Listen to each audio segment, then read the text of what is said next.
आज हम बात करेंगे मिस्टर क्रूल के बारे में, जिसने 30 साल से ज़्यादा समय तक छोटी लड़कियों को उनके घर से किडनैप करके उनके साथ करा और वो आज तक कभी पकड़ा नहीं गया। मगर वो कभी पकड़ा क्यों नहीं गया, आइए जानते हैं इसके बारे में। 22 अगस्त 1987 को ऑस्ट्रेलिया के मेलबर्न शनिवार की सुबह 4 बजे, जब ज़्यादातर लोग गहरी नींद में सो रहे होते हैं, तब एक नकाबपोश अपने एक हाथ में चाकू और दूसरे हाथ में गन लेकर एक फैमिली के घर में घुसता है। उस घर में टोटल 4 लोग होते हैं, एक कपल और उनके 2 बच्चे। वो नकाबपोश आदमी खिड़की के जरिए उस कपल के रूम में घुसता है और वो जब रूम में घुसता है तो देखता है वो दोनों के दोनों कपल सो रहे हैं। तो वो तुरंत अपनी गन निकाल के उन दोनों कपल के सर पे रख देता है और वो उन्हें धमकी देता है कि शोर मचाने की बिल्कुल भी ज़रूरत नहीं है, मैं सिर्फ खाली तुम्हारे घर से कुछ कीमती सामान और पैसे चुराने आया हूँ। और ये सुनकर कपल थोड़ा सोचने लग जाते हैं, क्योंकि उनके घर में 2 बच्चे भी होते हैं, तो वो किसी टाइप का रिस्क नहीं लेना चाहते और वो चुपचाप उसकी बात मानने लग जाते हैं नकाबपोश की। वो नकाबपोश आदमी उन दोनों कपल के हाथ पैर को बांध देता है और जब वो हाथ पैर को उनके बांध रहा होता है वो कुछ इस तरीके से बांधता है जैसे कोई नेवी ऑफिसर्स रस्सियों को बांधते हैं, और वो उनके मुंह पे सर्जिकल टेप भी चिपका देता ताकि वो शोर न मचा पाए। ये सब करने के बाद नकाबपोश घर के उस हिस्से में जाता है जहाँ पे उस कपल का बेटा होता है और वो उस लड़के को भी ठीक उसी तरीके से बांधता है जैसे उसने उस कपल को बांधा था, और वो बांधकर उसे भी बेड के ऊपर ही छोड़ देता है। उसके बाद वो उस कपल की बेटी के रूम में जाता है जहाँ पर वो उस लड़की के साथ 2 घंटे करता है। करने के बाद वो रूम से बाहर आता है और इधर उधर घर में घूमने लगता है, चीज़ें छेड़ता है। फिर उसके बाद उसको भूख लगती है तो वो किचन में जाता है, खाना बनाता है, खाता है। फिर उसके बाद आता है, उसके साथ करता है। फिर उसके बाद वो फिर दोबारा से बाहर घूमने निकल जाता है। फिर उसके बाद वो वापस आता है, फिर उसके साथ करता है। ऐसा वो कई घंटे तक करता है। इसके बाद वो नकाबपोश घर के अंदर से एक नीले कलर की जैकेट उठाता है और क्लासिक रिकॉर्ड्स का बॉक्स और साथ में कुछ पैसे लेकर वो वहाँ से निकल जाता है। यहाँ से शुरू होती है मिस्टर क्रूल की कहानी।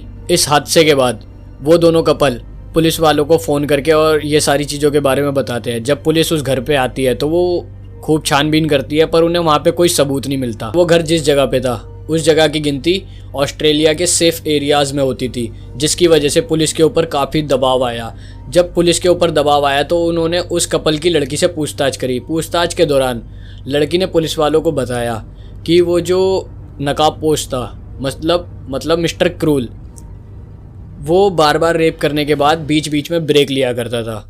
और उसी बीच मिस्टर क्रूल ने फ़ोन पर किसी और को दूसरी तरफ धमकी देते हुए ये कहा कि वो अपने बच्चों को इस इलाके से दूर ले जाए, वरना अगला नंबर उसका होगा। जिस तरीके से उसने इस घर के साथ किया है, ठीक उसी तरीके से वो उनके घर के साथ करेगा। और नकाबपोश आदमी ने दूसरी तरफ बात कर रहे आदमी का नाम बार बार बोझो कहकर पुकारा। जब पुलिस वालों ने उस फ़ोन की कॉल रिकॉर्ड चेक करी तो पता चला उस फ़ोन से कोई भी कॉल नहीं गया था, और ये जो फेक कॉल था ये मिस्टर क्रूल ने जानबूझ के दिखाने के लिए करा था ताकि वो पुलिस वालों को गुमराह कर सके और उनका काफ़ी सारा समय इसी चीज़ में बर्बाद कर सके। और इतना सब कुछ करने के बाद भी पुलिस वालों को कुछ भी हाथ नहीं लगा और ये मामला रफा दफा हो गया। ठीक इसके अगले साल 27 दिसंबर 1988, क्रिसमस के 2 दिन पहले, जब ऑस्ट्रेलिया के ज़्यादातर परिवार अपनी छुट्टियों का मजा ले रहे थे, तब उन परिवार में से एक परिवार जिसमें कुल 6 लोग थे, जॉन विल्स और उनकी पत्नी, साथ में उनकी 6 बेटियां। और ये जो घर है वो पिछले घर से कुछ ही मील दूर था।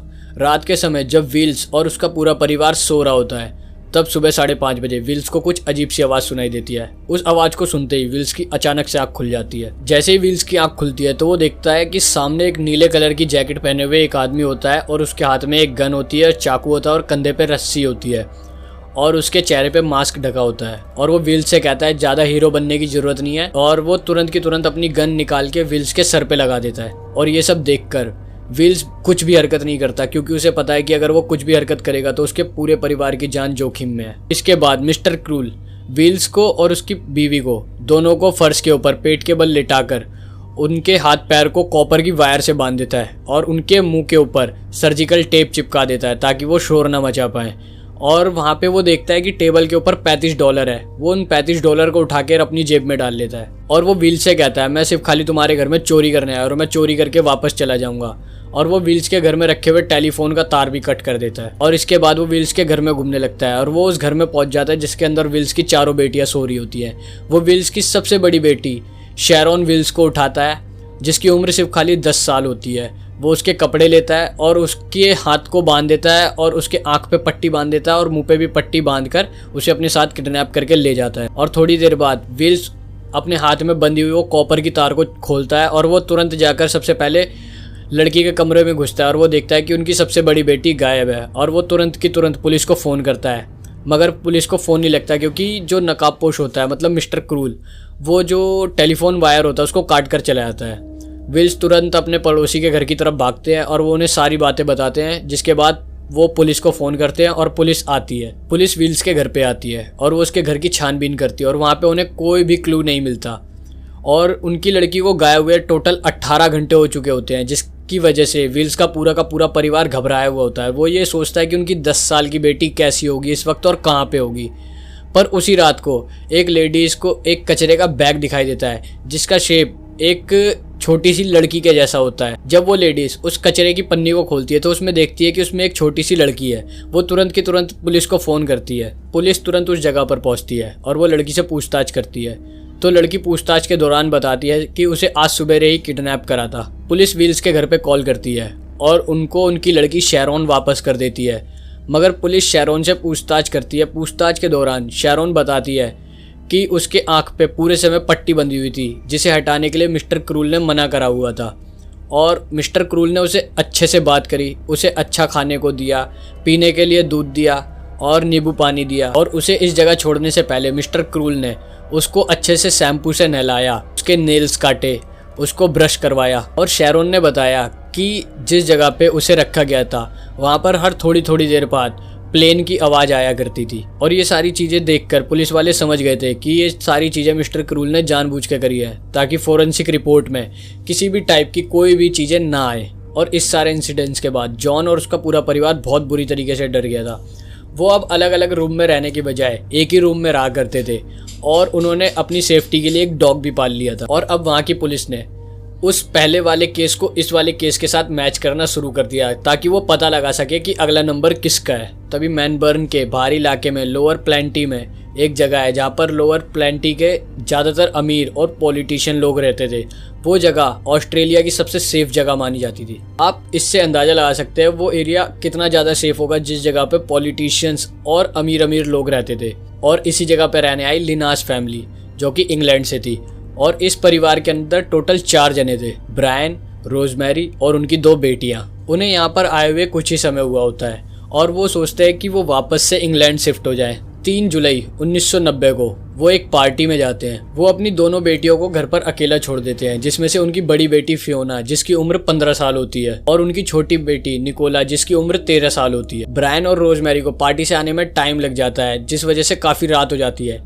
तो ब्रायन और निकोला की दोनों बेटियां दोनों की दोनों अपने रूम में सो रही होती हैं। मिस्टर क्रूल उनके घर में घुस जाता है जिसकी वजह से निकोला की आंख खुल जाती है।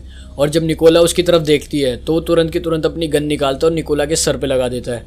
और वो निकोला से कहता है कि चुपचाप अपनी स्कूल ड्रेस लेके यहाँ आओ।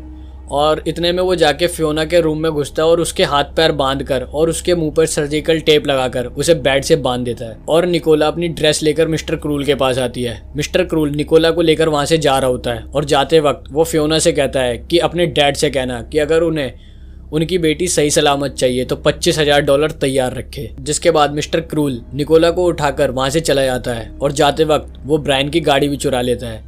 उसके ठीक 20 मिनट बाद ब्रायन और रोजमेरी घर पर पहुंचते हैं तो वो देखते हैं उनकी 15 साल की फियोना बेड से बंधी हुई है और उनकी 13 साल की लड़की निकोला घर पे है ही नहीं। तो जब वो फियोना को खोलते हैं और उसके मुंह से टेप हटाते हैं तो पूछते हैं तो फियोना उनको सारी बातें बताती है और वो कहती है कि वो जो नकाबपोश आदमी है उसने $25,000 की डिमांड करी है निकोला के बदले। और 1990 के समय पे $25,000 बहुत बड़ी रकम होती थी। तो ब्रायन तुरंत की तुरंत पुलिस को फ़ोन करता है जिसके बाद पुलिस वहाँ पर आती है, छानबीन करती है, पर उन्हें वहाँ पे कोई भी क्लू नहीं मिलता। मगर अब तक किडनैपिंग के जितने भी केस थे उसमें जो बच्चे होते हैं वो कुछ ही घंटों में वापस मिल जाते हैं। तो इस वजह से पुलिस ज़्यादा इस केस पर ध्यान नहीं देती। मगर लड़की को गायब हुए 2 दिन हो जाते हैं और लड़की का कोई भी पता नहीं चलता, जिस वजह से लड़की के जो घर वाले हैं वो प्रेस कॉन्फ्रेंस करते हैं और वो उस किडनैपर से कहते हैं कि हम तुम्हारी जो $25,000 की फिरौती की रकम है वो देने के लिए तैयार है, मगर उनकी लड़की को सही सलामत छोड़ दो। और वो जो $25,000 जो फिरौती की रकम थी वो मिस्टर क्रूल ने बताई नहीं कि वो कैसे एक्सेप्ट करेगा, वो कैसे लेगा। जिसके बाद पुलिस वाले ब्रायन के बिजनेस में हाथ डालने लगते हैं और वो ये देखते हैं कि कहीं ये जो मामला है वो पैसे की लेन देन को लेकर तो नहीं है। और कुछ ही दिनों बाद निकोला का बर्थडे भी आ रहा होता है और निकोला को किडनैप हुए टोटल 50 घंटे हो चुके होते हैं। निकोला के घर के पास एक इलेक्ट्रिसिटी स्टेशन होता है। मिस्टर क्रूल निकोला को कंबल में लपेटकर उसी इलेक्ट्रिक स्टेशन के पास छोड़ देता है। इसके बाद निकोला अपनी आंखों पे से पट्टी हटाती है और वो भागकर पास के घर में जाती है और वो देखती है रात के 2 बज रहे हैं। वो तुरंत अपने डैड को कॉल करके सारी बात बताती है, जिसके बाद उसके डैड उसे वहां लेने आ जाते हैं। पुलिस निकोला से पूछताछ करती है। पूछताछ के दौरान निकोला बताती है कि मिस्टर क्रूल की हाइट 5 फुट 8 इंच थी और उसके बाल लाल और भूरे कलर के थे और मिस्टर क्रूल के घर के आसपास हमेशा प्लेन की आवाज सुनाई देती थी। और निकोला बताती है कि इसी बीच उसकी आंख के ऊपर से पट्टी हल्की सी सरक गई थी और उसने बताया कि उसके घर का नक्शा बिल्कुल एकदम सिंपल था और मिस्टर क्रूल ने निकोला को छोड़ने से पहले ठीक बिल्कुल वैसे ही किया जैसे इससे पहले वाले केस में करा था। उसने निकोला के नाखून को काटा, उसके दांत को ब्रश किया और उसको नहलाया, उसको साफ सुथरे कपड़े पहनाए और उसके बालों को साफ करा ताकि फॉरेंसिक के अंदर किसी भी तरीके का कोई भी क्लू ना मिल पाए। इन सब बातों से पुलिस वालों को ये तो क्लू मिल गया था कि मिस्टर क्रूल का घर एयरपोर्ट के आसपास ही है, मगर उसे ढूंढना इतना भी आसान नहीं था। और उसके कुछ ही समय बाद जॉन फ्लिस चैन और उनकी 3 बेटियां, ये परिवार बाहर से ऑस्ट्रेलिया में रहने आया था। जॉन और फ्लिस चैन ये दोनों चाहते थे कि वो अपनी तीनों बेटियों को एक अच्छी लाइफ दे सके, जिसके लिए वो 12-12 और 20-20 घंटे मेहनत करते थे ताकि वो ज़्यादा पैसे जुटा सके। फ्लिस चैन अपनी तीनों बेटियों को घर पर अकेला छोड़ देती थी, जिसमें से उनकी 13 साल की लड़की कार्मी चैन बाकी की 2 छोटी लड़कियों का ध्यान रखती थी।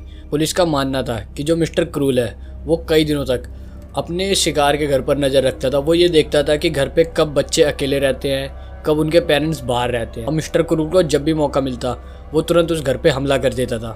13 अप्रैल 1991 सैटरडे। कार्मिन के मॉम डैड को आने में काफ़ी टाइम लग जाता है और रात के 8:40 हो जाते हैं। तो कार्मिन अपनी दोनों बहनों के लिए खाना बनाने लग जाती है। तभी कार्मिन को पीछे से एक आवाज़ सुनाई देती है और जब वो पलट कर देखती है तो मिस्टर क्रूल उसके घर में घुस चुका होता है। मिस्टर क्रूल कार्मिन को बोलता है कि मैं यहाँ सिर्फ खाली पैसे चुराने आया हूँ और मैं पैसे चुरा के यहाँ से चुपचाप चला जाऊँगा। वो कार्मिन की दोनों बहनों को कमरे के अंदर बंद कर देता है और कार्मिन से कहता है कि वो उसे वो जगह दिखाए जहाँ पे उसके मॉम डैड ने पैसे रखे हुए हैं, मगर वो कार्मिन को लेकर वहाँ से भाग जाता है। जिसके बाद कार्मिन की दोनों बहनें जैसे तैसे कमरा खोलकर बाहर आती हैं और वो देखती हैं कि उसकी बड़ी बहन कार्मिन है ही नहीं। अब वो तुरंत अपने मॉम डैड को फ़ोन करते हैं और वो फ़ोन करके सारी बातें बताने लग जाते हैं कि कैसे एक नकाबपोश घर में घुसा और उनकी बहन को वहाँ से उठाकर ले गया। और उसके बाद पुलिस भी कार्मिन के घर पर पहुँच जाती है और वो घर के अंदर छानबीन करना शुरू कर देती है। पुलिस को फ्लिस चैन की कार घर के बाहर खड़ी दिखाई देती है, जिसके ऊपर बड़े बड़े अक्षरों में लिखा होता है pay back Asian drug dealer more to come. तब पुलिस ट्रैकिंग डॉग की मदद से घर में बने पैरों के निशानों का पीछा करना शुरू कर देती है, मगर पैरों के निशान सिर्फ खाली 300 मीटर दूर तक बने होते हैं, क्योंकि 300 मीटर दूरी के बाद मिस्टर क्रूल कार्मिन को कार में बिठाकर वहां से लेके चला गया होता है और कार्मिन को गायब हुए 72 घंटे हो गए होते हैं। जिसके बाद कार्मिन की माँ प्रेस कॉन्फ्रेंस करती है और प्रेस कॉन्फ्रेंस के दौरान कार्मिन की माँ उस कपड़े को दिखाना शुरू करती है जो कि कार्मिन ने उस रात को पहने होते हैं। और कपड़ा दिखाते टाइम कार्मिन की माँ जोर जोर से रोने लग जाती है और वो रोते रोते प्रेस कॉन्फ्रेंस में कह रही होती है कि जिसने भी कार्मिन को घर से उठाया है वो उसे वापस कर दे, वो बदले में पैसे देने के लिए भी तैयार है। और प्रेस कॉन्फ्रेंस के दौरान कार्मिन की दोनों बहनें मीडिया में आकर बोलती हैं कि जिसने भी उनकी बहन को उठाया है वो प्लीज़ उसे छोड़ दे, क्योंकि उनकी देखभाल करने के लिए घर पर कोई भी नहीं है और उनके स्कूल का होमवर्क भी अधूरा है। और कार्मिन को गायब हुए कई महीने हो गए थे, मगर अब तक जितनी भी किडनैपिंग हुई थी उसमें बच्चे जो थे 3 से 4 दिन के अंदर अंदर अपने घर वापस आ गए थे, लेकिन इस केस में ऐसा नहीं हुआ।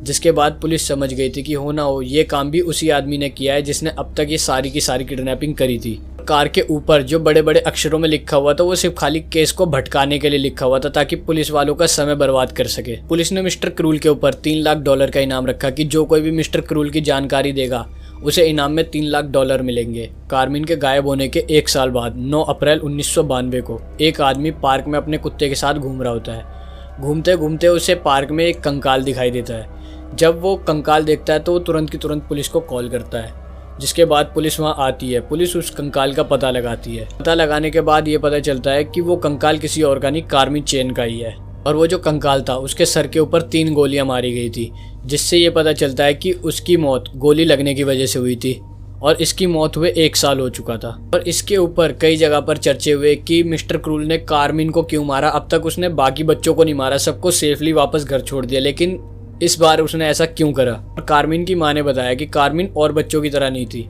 वो उस नकाबपोश से लड़ी होगी और नकाबपोश ने लड़ाई के दौरान उसके सर के ऊपर 3 बार गोली मार दी। और इतना सब कुछ होने के बाद पुलिस ने ऑपरेशन स्पेक्ट्रम शुरू करा ताकि वो मिस्टर क्रूल को पकड़ सके। और इस ऑपरेशन में $4 मिलियन से ज्यादा का खर्चा आया, मगर वो अभी तक पकड़ा नहीं गया था। और 2 लड़कियों के बयान के हिसाब से बताया गया था कि मिस्टर क्रूल के घर के आसपास एयरप्लेन की आवाज आया करती थी, जिसकी वजह से एयरपोर्ट के आसपास 30,000 घरों की छानबीन करी गई, मगर पुलिस वालों को वहां भी कोई सबूत नहीं मिला। मगर इस दौरान जो लोग चाइल्ड पोर्नोग्राफी में शामिल थे उन लोगों को भी अरेस्ट कर लिया गया कि कहीं इन्हीं में कोई मिस्टर क्रूल तो नहीं है। कुछ लोगों का मानना है जो लोग अरेस्ट करे गए हैं उन्हीं में से कोई एक मिस्टर क्रूल भी था। आखिर में 1994 में ऑपरेशन स्पेक्ट्रम को बंद कर दिया गया, मगर ये कभी पता नहीं चला कि मिस्टर क्रूल था कौन और वो कभी पकड़ा गया या नहीं पकड़ा गया। और ये केस अब तक अनसॉल्व है। इस बारे में आप क्या सोचते हैं, कमेंट करके ज़रूर बताएं। और वीडियो अच्छी लगी तो वीडियो को लाइक भी करें।